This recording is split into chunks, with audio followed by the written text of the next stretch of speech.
वो सिर्फ मिट्टी नहीं थी, वो माँ थी, जिसके एक एक जर्रे के लिए जवानों ने बलिदान दे दिया। वर्ष 1999, कारगिल। ये जंग सिर्फ बर्फीली पहाड़ियों पर ही नहीं लड़ी गई, बल्कि हर हिंदुस्तानी के दिल में लड़ी गई थी। वीरता, साहस और शौर्य की ऐसी अमर गाथा, जहाँ पर जान देना तो था, पर रुकना नहीं था, झुकना नहीं था। दुश्मन ऐसी ऊंचाई पर जहाँ से सब कुछ कंट्रोल कर सकता था, क्योंकि उसने कब्जा कर लिया था, पर उसे मार गिराना, उसे अपने इंतज़ाम देना, ऐसा अंजाम तक पहुँचा देना कि भैया हो गया आपका काम, ये सब कुछ वीरता का एक ऐसा परचम है जो भारत ने लहराया। जवानों ने कहा यह है कारगिल विजय, और आज इसी दिन को मनाया जाता है कारगिल विजय दिवस। बहुत बहुत स्वागत, नमस्कार, मैं हूं तरुण व्यास।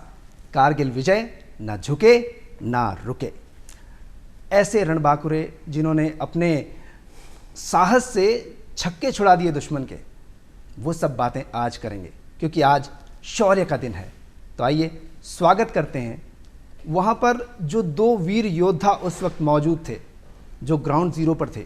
जिया उन्होंने कारगिल के उस युद्ध को, उस जंग को, और फिर जीता।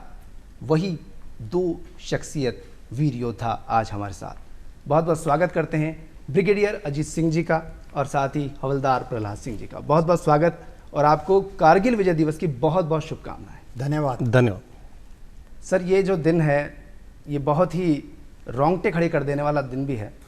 लेकिन जब हम टीवी पर देखते हैं या जानते हैं, उस वक्त दौर में देखा था, तो उस वक्त जो उसकी भव्यता थी, या यूँ कहूँ भयानकता थी जो थी, वो सिर्फ शब्दों में देखी, पर आपने तो उसे आंखों से देखा, जिया उसे।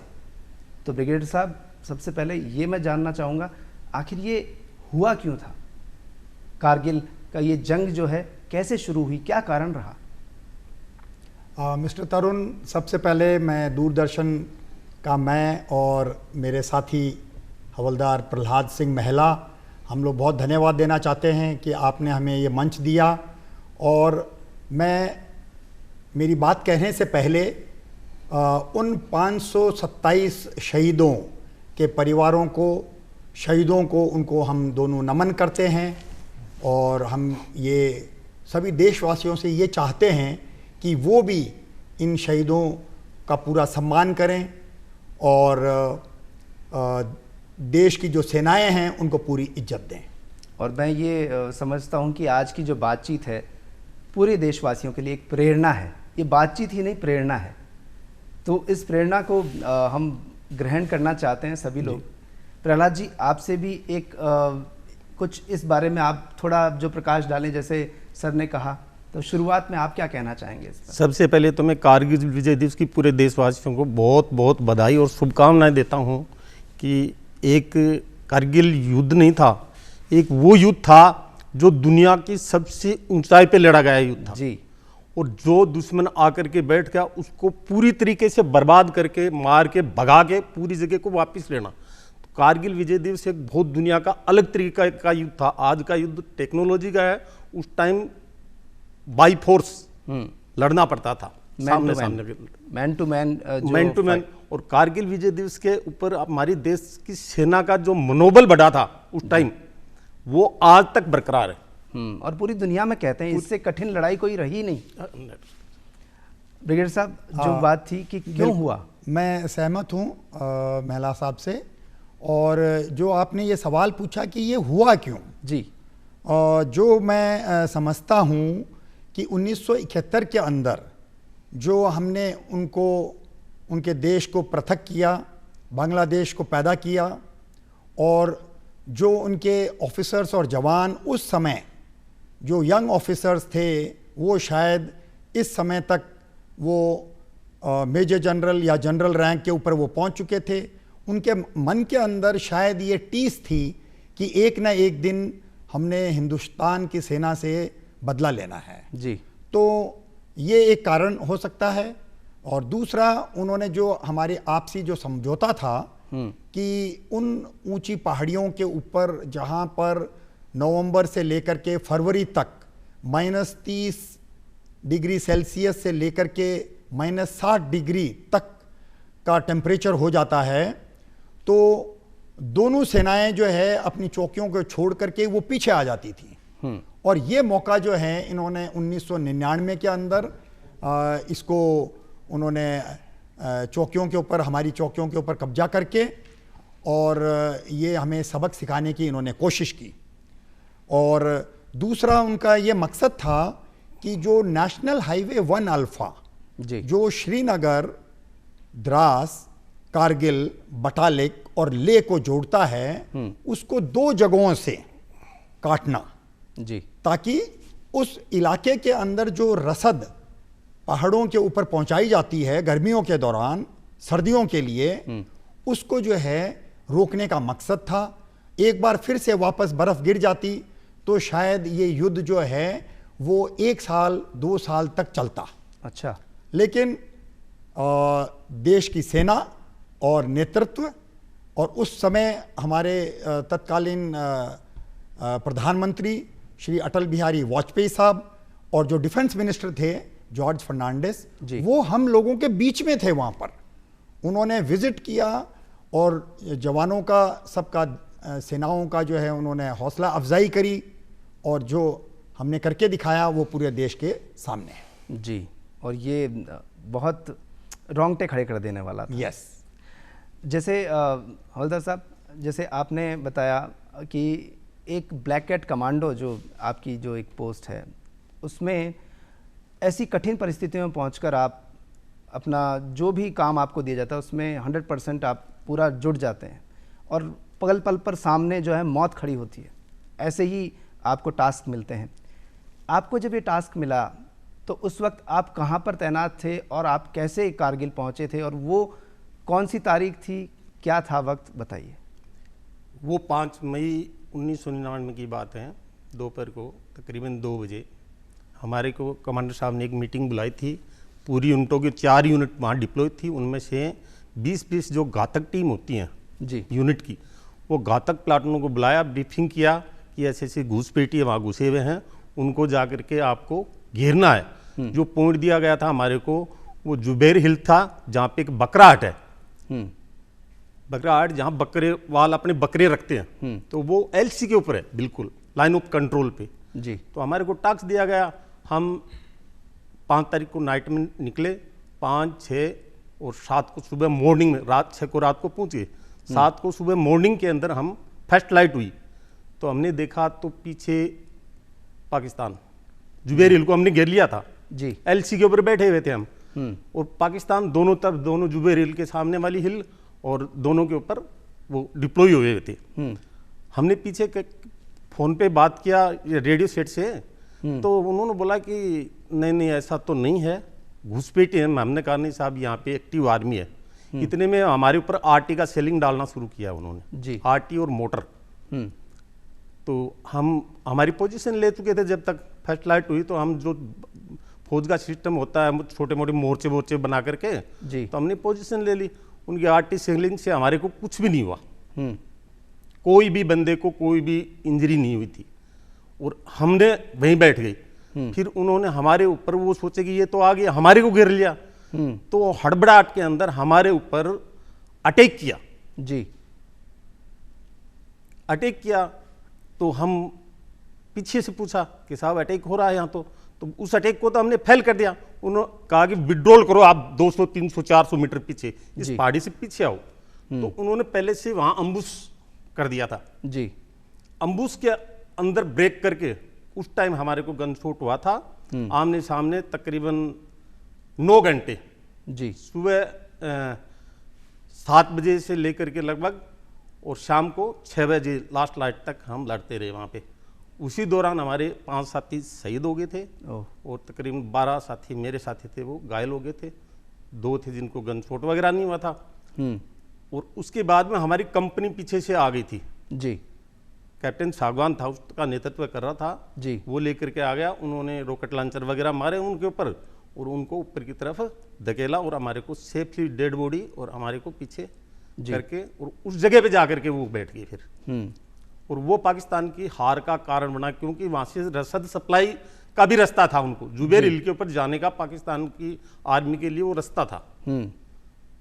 फिर वहां से हमारे को पीछे हॉस्पिटल के लिए जी हेलीकॉप्टर से रेस्क्यू किया गया मेरे को। तो ये जो रसद का रास्ता था वो आपने रोका। एक बात पूछना होगा ब्रिगेडियर साहब कि रसद जवानों के लिए बहुत इम्पोर्टेंट यूँ हो जाती है क्योंकि इतना, जैसा आपने बताया, -30 -60 डिग्री तक चला जाता है तापमान। तो उस टाइम पर सरवाइव करना, ऐसे में बर्फ़ को ही गर्म करके पानी बनाना, लेकिन सभी चीज़ें खाने पीने की बनाना वगैरह, उसका जो रॉ मटेरियल है वो कैसे कैरी होता है और उसमें कितनी, क्योंकि काफ़ी लोग होते हैं।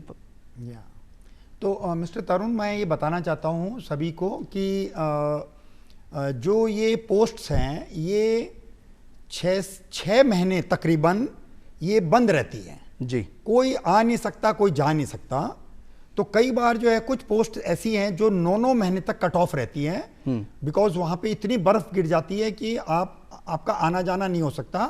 सिर्फ हेलीकॉप्टर की मदद से आपको वहाँ से इवैक्यूएट किया जा सकता है जी। तो कई बार क्या होता है कि जो कमांडर है वो लोगों से, जवानों से पूछते हैं कि भाई उस पोस्ट के ऊपर 8 से 10 लोगों को 7 से 8 महीने रहना है, तो क्या कोई आपकी शादी वादी तो नहीं है खुद की, या घर में कोई ज्यादा बीमार तो नहीं है कि भाई आपको अचानक जो है वापस आना पड़े, या ऐसी कोई इमरजेंसी तो नहीं होने वाली है।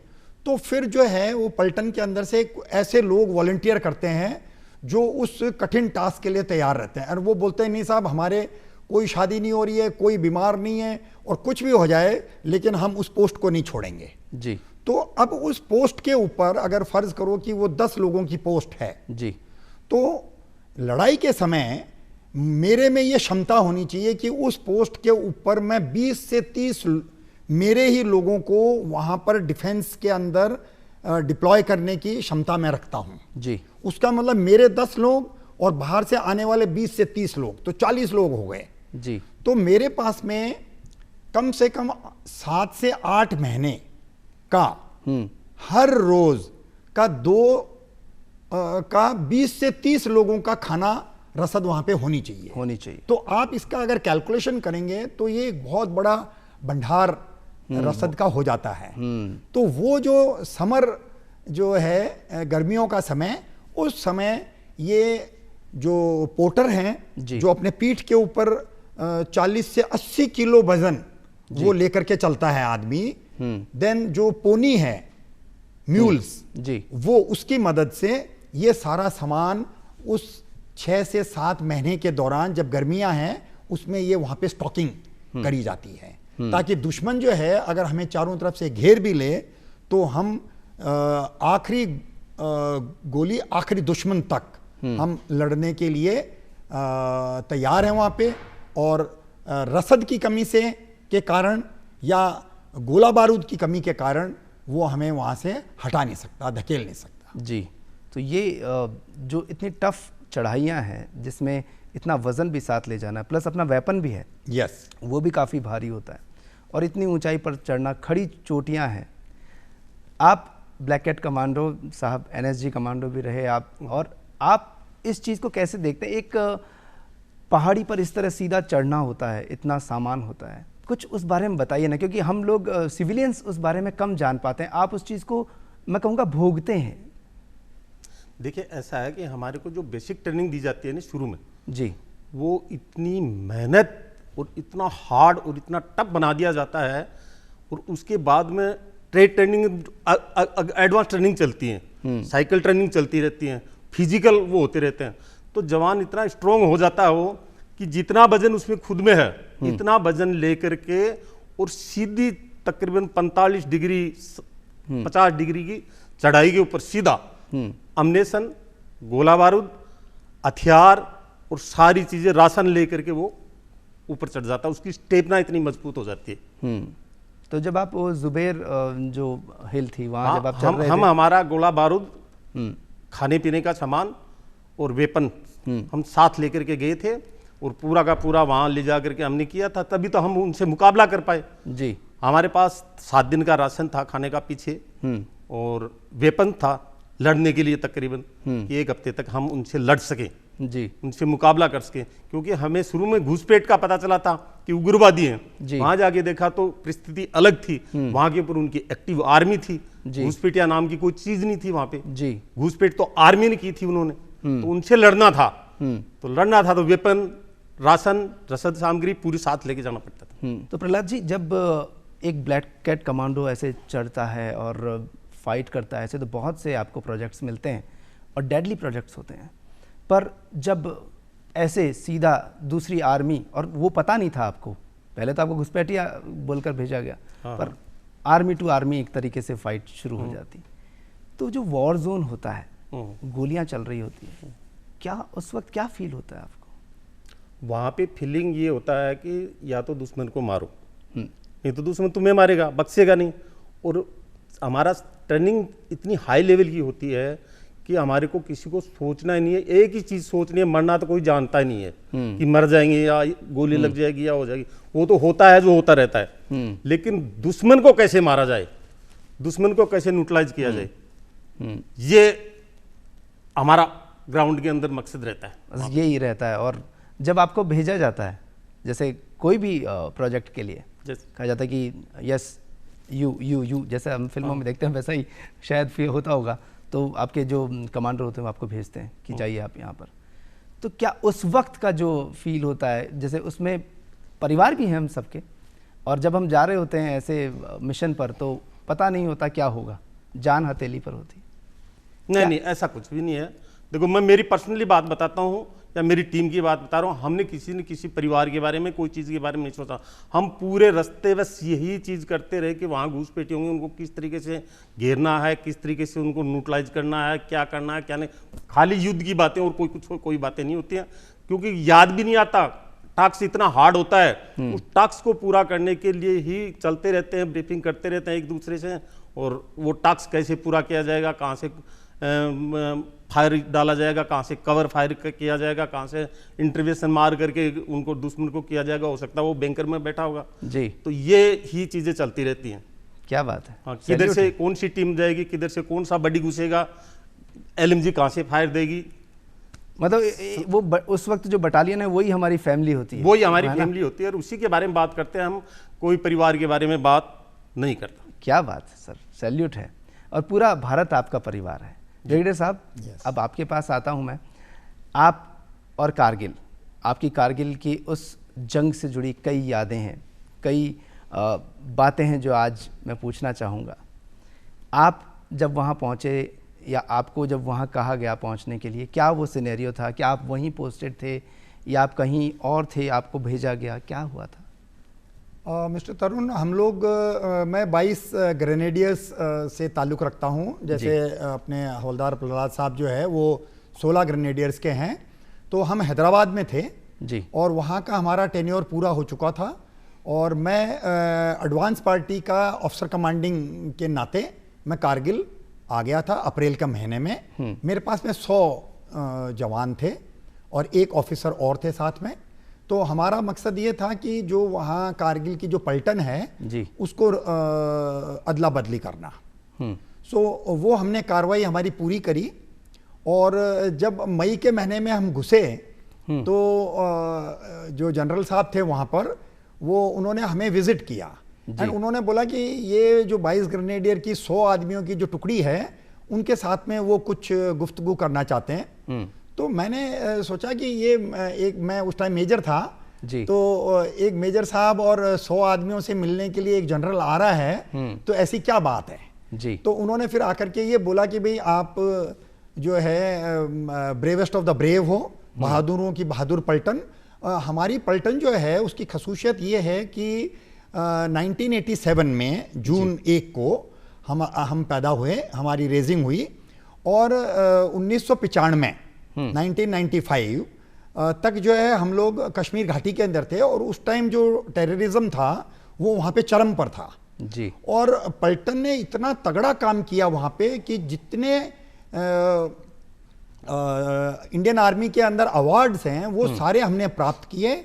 और 1995 में हम पूरे देश की जो इंडियन आर्मी है उसके सबसे हाईएस्ट डेकोरेटेड बटालियन हम लोग बने, और हमें bravest of the brave award से नवाजा गया। वाह। तो ये जनरल साहब ने बोला कि भाई आप उस पलटन से ताल्लुक़ रखते हो और आपके लिए एक टास्क है जो कुछ समय में आने वाला है जी। तो हमें इस घुसपैठ के बारे में कोई इल्म नहीं था, लेकिन मैंने अंदाज़ा लगा लिया था कि जो है अब हमने हमारी कमर जो है कसनी है, कुछ तो बड़ा होने वाला है। यस यस, और ये जौहर का समय आ गया है। जो आपने सही पूछा कि एक फौजी की ज़िंदगी में सबसे अच्छी चीज़ क्या है जी। तो मैं और सारे मेरे फौजी भाई जो है वो यही कहेंगे कि लड़ने का मौका मिले, एक बार कम से कम दुश्मन के सामने आमने सामने होने का मौका मिले, क्योंकि one has to be very lucky to get this chance of fighting the enemy. तो मैं अपने आप को बहुत खुश किस्मत समझता हूं कि मेरी पलटन को और मुझे ये मौका मिला कारगिल की लड़ाई लड़ने का। तो हमें फिर वो टास्क दिए गए जी। और ये 5 मई के आसपास जो है इसका खुलासा हुआ और उस टाइम जो पलटन हमारी बची हुई तकरीबन 800-750 लोग वो हैदराबाद में थे, उनको सुपरफास्ट ट्रेन्स की मदद से हैदराबाद से उनको जम्मू उधमपुर तक लाया गया और फिर वो कारगिल से होते हुए, हमारी जो रणभूमि है वो कारगिल नहीं थी, वो बटालिक थी। बटालिक, हाँ। तो कारगिल लड़ाई के अंदर द्रास श्रीनगर की तरफ, काकसर और मशको घाटी, और कारगिल के दाहिने तरफ as you face the enemy is Batalik, and उसके बाद में ले। तो ये जो इलाका है बटालिक का, वो हमारी रणभूमि चुनी गई और हमें आदेश मिला कि आपने यहाँ पर जो है दुश्मन का मुकाबला करना है। जी। और मैं पिछले साल जब मैं गया था तो मैं गांदरबल होते हुए और जैसे हम जाते हैं भगवान शिव के दर्शन करने के लिए, अमरनाथ यात्रा होती है, तो लास्ट वहाँ जहाँ तक जाते हैं उस चढ़ाई को देखकर ही आम इंसान जो है वो सोचता है कि इतनी सीधी खड़ी चढ़ाई, और ये तो दर्शन करने जाना, पर वहाँ तैनात रहना, उस जगह को फील करना, उससे भी आगे की वो जगह है द्रास, उससे भी आगे चला जाता है, तो बालटाल से आगे। तो वो जो ग्राउंड ज़ीरो है वहाँ कैसा, क्या माहौल, क्या सिनेरियो था, थोड़ा उस बारे में बताइए। जो आपने जिस इलाके के बारे में बताया है उससे आगे एक जोजिला दर्रा है जी, जोजिला पास, और वो जो है सर्दियों के अंदर बहुत ज़्यादा बर्फ़ गिर जाती है, 30-40 फुट जी, इतनी बर्फ़ वहाँ पे गिर जाती है, तो वो रास्ता बंद हो जाता है। तो वो रास्ता तकरीबन मार्च के आखिर या अप्रैल के अंदर जाकर के वो खुलने में लोग उसको, जो हमारे इंजीनियर्स हैं, जो बॉर्डर रोड की जो टुकड़ियां हैं, वो उसको खोलने में कामयाब होती है जी। जैसे जैसे आप आगे जाएंगे और पहाड़ के ऊपर जाएंगे, वो इलाका जो है हरियाली रहित हो जाएगा, कोई वहां पर पेड़ नहीं, पौधा नहीं, कोई झाड़ी नहीं, अच्छा, और टोटल बर्फ। और जैसे जैसे आप ऊंचाई के जाएंगे तो वैसे वैसे जो ऑक्सीजन है वो रेयर हो जाएगी, वो कम हो जाएगी, तो आपको सांस लेने में दिक्कत आएगी। और प्लस जैसा महिला साहब ने बताया कि जवान को, ऑफिसर्स को अपना हथियार, एमुनिशन, खाना पीना, 7 दिन का राशन और अपना स्लीपिंग बैग इत्यादि, ये सब कुछ लेकर के चलना है जी। तो जो मैं 1 किलोमीटर यहाँ पर जयपुर में दौड़ने में या चल करके मैं पार कर सकता हूँ, वहाँ मुझे कम से कम 4 गुना समय और ज़्यादा लगेगा, एंड मैं अपनी शक्ति से विहीन हो जाऊंगा। ये वहाँ की बहुत बड़ी प्रॉब्लम है जी। तो इसलिए उसको बोलते हैं एक्लेमेटाइजेशन। तो वहाँ पर जो भी बंदा जाता है वो हाई एल्टीट्यूड और सुपर हाई एल्टीट्यूड के लिए एक्लेमेटाइजेशन का एक अलग रूटीन होता है जी। उसके अंदर कम से कम 4 दिन से लेकर के 15 दिन का समय उसमें लगता है जी। तो उतना समय एक हैदराबाद से आई हुई पलटन को आपने देना होगा जी। लेकिन कारगिल की लड़ाई के अंदर समय की कमी थी, दुश्मन का जो है हमारे ऊपर प्रकोप था और हम उनको ज़्यादा समय दे नहीं सकते थे, इसलिए एक्लेमेटाइजेशन वाली जो कार्रवाई है वो जब हम रसद को लड़ाई के लिए, तैयारी के लिए आगे इकट्ठा कर रहे जी। थे, वो उस बहाने हमारा पूरा हो रहा था कि काम करते रहो, आपकी एक्लेमेटाइजेशन अपने आप होती रहेगी, लेकिन समय हमने गंवाना नहीं जी। है। चाहे शुरू में हम लोग रात में काम करते थे, उसके बाद में हमने दुश्मन की जो गोलियां थी वो ऊपर से हमारे ऊपर आती थी, लेकिन हम घबराते नहीं थे, और दिन और रात 24 घंटे हमारा जो रसद है उसको हमने आगे ले जाना शुरू किया, क्योंकि बटालिक का जो इलाका है जी। वो वहां पर कोई सड़कें नहीं है, कोई रास्ते नहीं है, कोई पगडंडी नहीं है। आपने अपना रास्ता खुद बनाना है, क्योंकि इंसान ने वहां पर कभी कोई कदम रखा नहीं। सो जो रोड हेड था बटालिक का जी, ढा नाम है उस जगह का, वहां से अगर आप फुल्ली लोडेड हो तो आपको 2 रात रास्ते में बितानी पड़ेगी, तब आप अपने रणभूमि के ग्राउंड जीरो पे आप आएंगे जहां दुश्मन ऊपर बैठा हुआ है जी। तो उधर पहुंचने के लिए आपको 3 दिन लगेंगे। तो आप अंदाजा लगा सकते हैं कि वो कितना मुश्किल वो क्षण थे हमारे लिए। लेकिन जो भारतीय सेना का जो जवान है उसने आज तक कभी ना बोलना नहीं सीखा जी। कभी भी उसने डिमांड नहीं करी कि मुझे खाना नहीं मिल रहा है, मुझे ये नहीं मिल रहा। He is able to do jugaad. आप अगर उसको रसद नहीं देंगे तो वो अपना जुगाड़ कर लेगा। अगर आप एम्युनिशन नहीं देंगे तो इन्फेंट्री का जो जवान है वो अपने हथियार के ऊपर लगे हुए बेनेट के साथ में वो लड़ाई लड़ेगा, और उसके बाद में वो पत्थर की लड़ाई लड़ेगा, और उसके बाद में वो गुत्थम गुत्था की लड़ाई लड़ेगा, लेकिन वो सरेंडर नहीं करेगा। क्या बात। हम शहीद होना पसंद नहीं करते, हम दूसरे को जो है उसको मौत के घाट पहुंचाने में हम बिलीव करते हैं। जी, कितनी मतलब रोंगटे खड़े हो गए, गुत्थम गुत्था, और हर किसी भी तरीके से सामने विजय सर्वदा वाली स्थिति होनी चाहिए। चाहे हुक और क्रुक, हमें जीतना है। और ऐसे में जब बात चल रही थी ऐसी चढ़ाई चढ़ना, आपने जो चीज़ रात का, मैं सोच रहा था कैसे रात में उस पहाड़ को चढ़ना, दुश्मन तक पहुंचना, और रात में तो बिल्कुल अंधेरा है, सूर्य की रोशनी भी नहीं है। और उस वक्त ये भी कई जगह फिल्मों के माध्यम से देखा कि ऊपर दुश्मन है, वो देख नहीं सकता रात में, इसलिए अपना नाइट में चल रहे हैं। तो ये कैसी सिचुएशन होती है सर? कमांडर साहब आप बताएं। देखिए, जब हम ऊपर चढ़ते हैं ना जी, तो खुद की आंख अंधेरे में देखने के काबिल हो जाती है। अच्छा।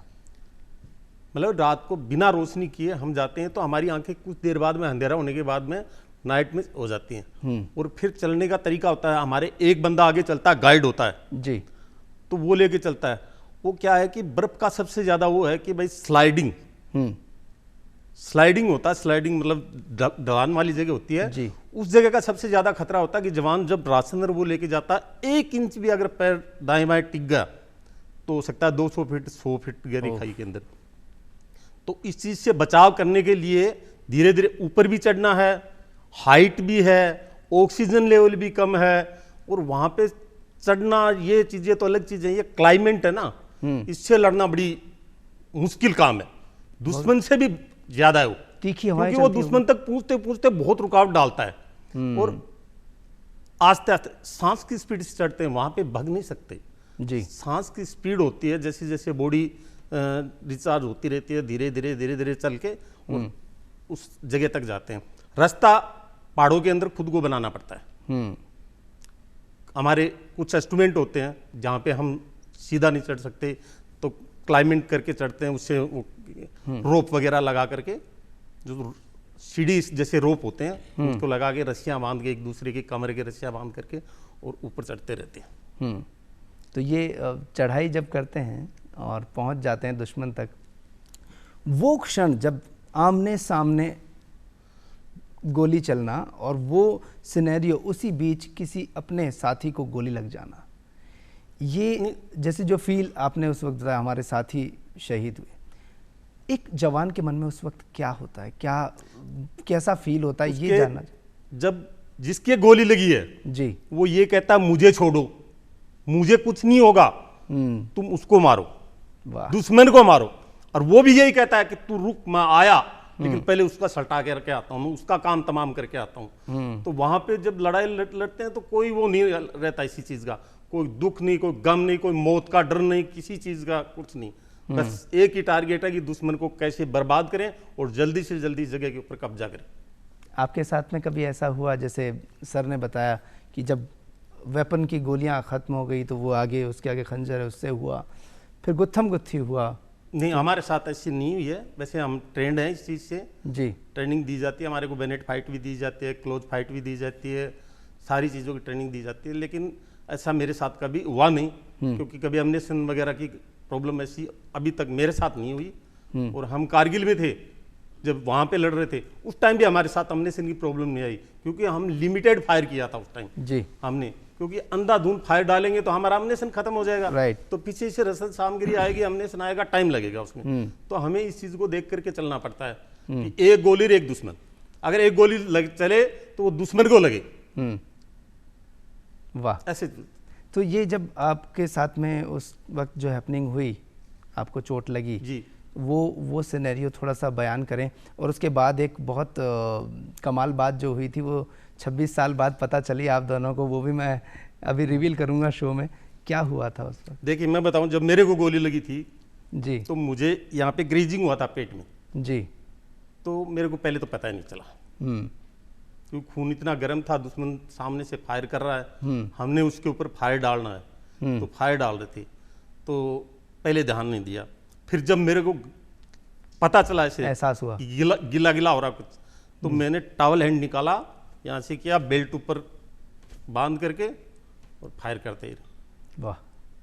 मेरा साथी था, जब ये चोट लगी, मेरा हाथ नीचे गिर गया ऐसे, शोल्डर। अच्छा, फिर यहाँ गोली लगी? हाँ, तो पदम सिंह थे, हवलदार पदम सिंह, बोला नहीं नहीं तेरे को गोली लग गई है। तो एक हाथ से फायर कर रहा था मैं, तब मेरे को उन्होंने थोड़ा साइड आउट किया था, लेकिन तब तक और लग गई दो, एक और राइट हाँ में 2 और लग गई ना। वो स्नाइपर था, स्नाइपर मार रहा था वहां से सामने से। तो हम वहां भी उस टाइम भी नहीं घबराए थे।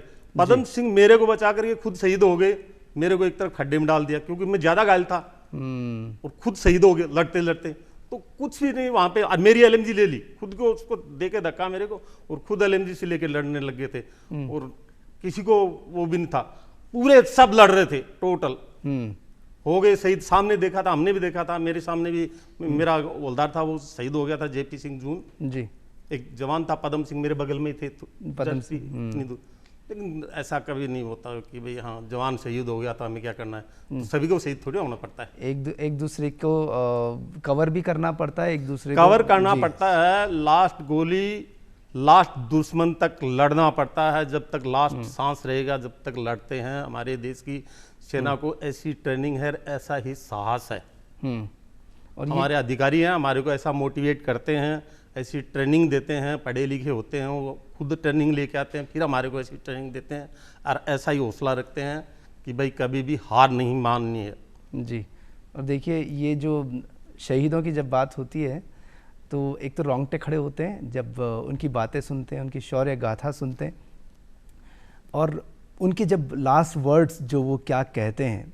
अभी जैसे आपने पद्म सिंह जी का जिक्र किया कि उन्होंने कहा कि नहीं तुझे गोली लगी है, आपको बचाया उन्होंने, आपको कवर किया, आपको साइड किया, और खुद शहीद हो गए। सैल्यूट है सब इंडियन आर्मी को, सैल्यूट है आप लोगों को, और उन सभी शहीदों को, कैप्टन विक्रम बत्रा साहब, मनोज कुमार पांडे जी, बहुत सारे नाम हैं, अनगिनत नाम हैं, 527 लोग, अमित भारद्वाज जी, कैप्टन अमित भारद्वाज जी जो रहे, और उनके माता पिता से भी हमें मिलने का सौभाग्य मिला। बहुत ही एक रोंगटे खड़े कर देती है ये बातें। तो आइए कुछ शहीदों को याद किया जाए, उनके आखिरी शब्द क्या थे, उसके माध्यम से एक जोश जो है वो देखा जाए। आइए। जान से प्यारा हम चैन से सोते हैं क्योंकि सरहद पर कोई जाग रहा है हमारे लिए। 3 जुलाई 1999 को कारगिल जंग में खालूरबार चोटी पर दुश्मन का बंकर उड़ाने वाले अमर शहीद परमवीर चक्र विजेता कैप्टन मनोज कुमार पांडे ने कहा था, अगर अपने खून का कर्ज उतारने और इसे साबित करने से पहले मुझे मौत आती है तो मैं कसम खाकर कहता हूँ, पहले मैं उस मौत को ही मार डालूंगा।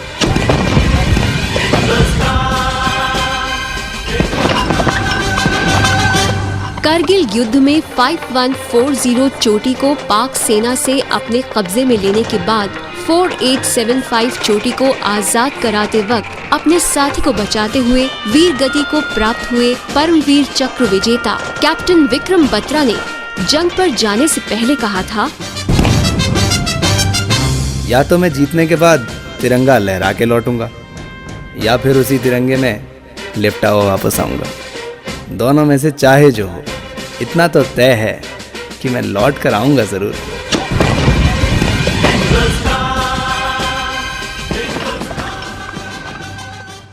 जी, तो ये जो शब्द होते हैं सर, ये आखिर में जब आते हैं ब्रिगेडियर साहब, ये जज्बा कहाँ से आता है सैनिकों में? ये चीज़ ट्रेनिंग सबकी होती है, पर कोई कहे कि मैं आऊँगा तो ज़रूर, लेकिन तिरंगे में लिपट कर आऊँगा। कोई कहता है कि मैं मौत सामने आएगी तो मौत से पहले मैं मौत को ही मार डालूँगा। ये ताकत, ये जज्बा, एक छोटा सा बच्चा जब घर में पैदा होता है, चाहे उसके माता पिता सेना से हो ना हो, लेकिन वो सेना में जाता है। ये कैसे सेना के अंदर जाने के बाद ये चीज़ें कैसे आती हैं सर? ये जो है इसका जवाब काफ़ी मुश्किल है इसका जवाब, लेकिन ये कुदरती है एक्चुअली। जी, जैसे मेरे पिताजी जो है वो 40 साल इंडियन नेवी के अंदर उन्होंने नौकरी करी। जी। 71 की लड़ाई उन्होंने लड़ी। वो पहले ऐसे शख्स थे जो दुश्मन के पानी के जहाज के ऊपर चढ़ करके कैप्चर करने में उन्होंने उसका सहयोग किया। तो जो उनकी जो गाथा है, उनकी जो बातें हैं, वो हमेशा बचपन से सुनने का मौका मिला। टीवी के माध्यम से, अखबारों के माध्यम से जो हमारे जो शहीद हैं या जो शूरवीर हैं, उनकी बातें जो है, गाथाएं हमने लगातार जो है सुनते आए हैं। और जब फौज के अंदर जो ट्रेनिंग होती है, जो कमांडो ट्रेनिंग है, जो हर एक व्यक्ति को जो है करना उसके लिए मतलब कि कंपलसरी है, वो एक इन्फेंट्री ऑफिसर के लिए, जवान के लिए, तो वो जो ट्रेनिंग है वो आपके अंदर इतनी शक्ति दे देती है कि हार तो जो है वो मानना मतलब कि मंजूर नहीं है किसी भी हालत में, ठीक है ना। और जब आपके अंदर इतना जज्बा आ जाता है कि आप अपने जो रिश्तेदार हैं, माँ बाप हैं, भाई बहन हैं, उनको सबको आप देश के नाम के ऊपर उनको सबको साइडलाइन हो जाते हैं वो जी। और आपको बस वही दिखता है कि भाई मैंने मेरा टारगेट जो है वो अचीव करना है। तो पीछे हटना, विड्रॉ करना, ये हमारी डिक्शनरी में है नहीं है। तो इस तरीके से ये जो जज्बा है ये ऑटोमेटिक आता है। एक दूसरे के लिए अपनी जान को खतरे में डालना, ये शायद हमारा शौक है जी। और ये ऑर्डर नहीं दे सकता कोई हमें, लेकिन ये हम इसको जो है हमारी खुशकिस्मत मानते हैं कि मैं दूसरे के काम आ रहा हूँ। और मैं जब आपके बारे में पढ़ रहा था, आपके बारे में आपका लेख पढ़ा था मैंने, आपकी चाहत एक अधूरी रह गई। आप हमेशा कहते हैं वो चीज़ मेरे साथ में भी होनी चाहिए कि जब दुनिया में शहीदों का नाम हो तो मेरा उसमें नाम क्यों नहीं आया। हाँ, ये बात मैं आपको, जब मैं 2019 के अंदर सुपर एनुएट हुआ, मेरी पूरी नौकरी जो है उस समय समाप्त हुई, तो जो आखिरी दिन था राजकोट के अंदर, मैं उस सौराष्ट्र के इलाके का एनसीसी का मैं ग्रुप कमांडर था। तकरीबन 1.5 लाख एनसीसी के कैडेट्स मेरे साथ में जो है मैं उनको ट्रेनिंग देता था, देशभक्ति का मैं उनको पाठ पढ़ाता था, उनकी कैरेक्टर बिल्डिंग करता था, नेशन बिल्डिंग उनके जरिए से मैं करता था। तो जब मेरा ये समय आया, आखिरी दिन जो मेरे वर्दी का था, और जब लोग मुझे पुलिस के लोग, वहाँ के जो सिविल ऑफिस के जो गवर्नमेंट के ऑफिस के लोग और सेना के लोग वहाँ पर हाजिर हुए, तो अनायास जो है मेरी आंखें जो है वो नम हो गई और मैं ये सोचने लगा कि मैंने शहादत हासिल नहीं करी। तो जो एक मन में था कि भाई मैं मेरे देश के लिए मैं क्या करूं, ज़्यादा से ज़्यादा मैं अपने आप को मैं शहीद कर सकता हूं। तो ये कसक जो है मुझे ऐसा उस समय महसूस हुआ और मैं यहाँ पर यह भी शेयर करना चाहता हूँ कि जो तीसरी पीढ़ी है हमारी जी। उसी अप्रैल के महीने में मेरा एक बेटा है, उसने इंडियन आर्मी में कमीशन जी। उसने लिया। तो ये जो परंपरा है ये परंपरा जो है ये जारी रहेगी, ये जारी रहती है और देश की सेवा के लिए हाँ। कई परिवार जुटे हुए हैं। एक बात करना चाहूँगा, क्योंकि जब थल सेना युद्ध लड़ती है तो वहाँ पर सपोर्ट के लिए वायुसेना का बहुत बड़ा, मैं कहूँ, अहम रोल हो जाता है जब कोई चीज़। तो कारगिल का जो युद्ध था वहाँ पर वायुसेना की भूमिका, और आज का जो दौर है जहाँ पर हमने देखा जल, थल और वायु तीनों ने मिलकर जो कमाल का ऑपरेशन सिंदूर हुआ। यस। तो बिल्कुल मिस्टर तरुण, मैं ये यहाँ पर आपका थोड़ा सा मैं समय लेना चाहूँगा कि मैं इस कारगिल की लड़ाई के अंदर एक मेजर, एक कंपनी कमांडर की हैसियत से मैं हिंदुस्तान मुस्लिम्स जी की जो कंपनी थी उनका मैं कमांडर था जी। और मुझे ये कहते हुए फ़ख्र है कि 30 जून 1999 को मेरे जो ब्रिगेड कमांडर थे उन्होंने ये टास्क दिया कि आपने खालूबार जो चोटी है 5287 पॉइंट, तकरीबन 18,000 फुट की ऊंचाई पर, उसके ऊपर कल सुबह 6 बजे तक, यानी कि 1 जुलाई 99 6 बजे तक आपने कैप्चर करना है। तो आप राइट से जाएंगे, लेफ्ट से जाएंगे, पीछे से जाएंगे, कहां से जाएंगे? ये सवाल मेरे ब्रिगेड कमांडर ब्रिगेडियर देवेंद्र ने मुझसे किया जी। तो मैंने उनसे कहा कि सर, राइट लेफ्ट पीछे से और सरप्राइज हासिल करना, ये सब चीज़ें ख़त्म हो गई है। दुश्मन को पता है कि हिंदुस्तान की सेना जो है नाक के नीचे बैठी हुई है और वो आएगी, हर हालत में ऊपर आएगी जी। तो मैंने उनसे ये कहा कि सर, मैं कहीं से नहीं जाऊंगा, मैं बिल्कुल सीधा जाऊंगा। क्या बात है। एकदम सीधा। और कल सुबह मैं 6 बजने से पहले, सूर्योदय से पहले, मेरी कंपनी 5287 के ऊपर होगी, खालूरबार चोटी, खालूबार चोटी के ऊपर होगी। और ये जो समय है ये रात के 8 बजे हमने उस इमेजिनरी लाइन, जिसको स्टार्ट लाइन बोलते हैं, फॉर्मिंग अ प्लेस, जहां पर लोग इकट्ठा होते हैं लड़ने से पहले, उससे पहले जो हमारी वायुसेना है जी उन्होंने हमें सपोर्ट दिया। जी। लेकिन उनके लिए एक बंदिश थी कि वो एलसी को पार नहीं कर सकते जी। सो वो जो एक उनके ऊपर रुकावट थी, एक बंदिश थी, उसके कारण वो इतना ज़्यादा सपोर्ट नहीं दे सकते थे जितना हम चाहते थे।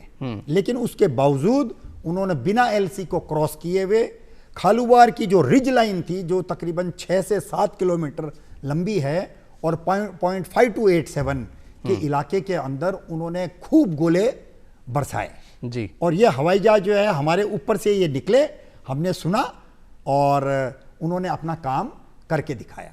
साथ ही साथ जो बफोर्स गन्स हैं जी, काफ़ी फेमस हुई थी उस समय वो जी। ये जो तोपें हैं जो तकरीबन 40 से 50 किलोमीटर दूर एक 50 किलो से भी ज़्यादा भारी गोले को वो गिरा सकती है जी। ये गन्स भी बटालिक के इलाके में थी और हमें ये प्रॉमिस किया गया था कि आपको हम इस तोपखाने से पूरा सपोर्ट करेंगे जी। सो उन्होंने भी जो है ये कमाल किया, हम लोगों की मदद करी और मुसलमान कंपनी के साथ में 1 जुलाई को तकरीबन 4:30 बजे हम लोग दुश्मन के तकरीबन 200 मीटर नीचे तक पहुंचने में हम कामयाब हो गए। मेरे साथ में एक न्यूली कमीशन्ड ऑफिसर जिसका नाम वो भी कोइंसिडेंस से he is also from Jaipur and he was 2nd lieutenant Sajjan Singh Shekhawat. तो वो मेरा कंपनी 2IC था। तो उसने बोला कि सर मुझे कुछ मालूम नहीं है करना क्या है। मैंने बोला कुछ नहीं करना, तेरे को जवानों के साथ में रहना है, मेरे साथ में रहना है और ऊपर चलते रहना है। तो जो मेरा एक जवान था वो हमेशा कुछ न कुछ पीस टाइम में गड़बड़ करता था, उसका नाम तुफेल था जी। तो तुफेल ने बोला कि साहब अब जो है मुझे कुछ करके दिखाने का समय आ गया है, आप हमेशा मुझे तुफेल बोलते हो, मैं अब की बार पास होकर के दिखाऊंगा।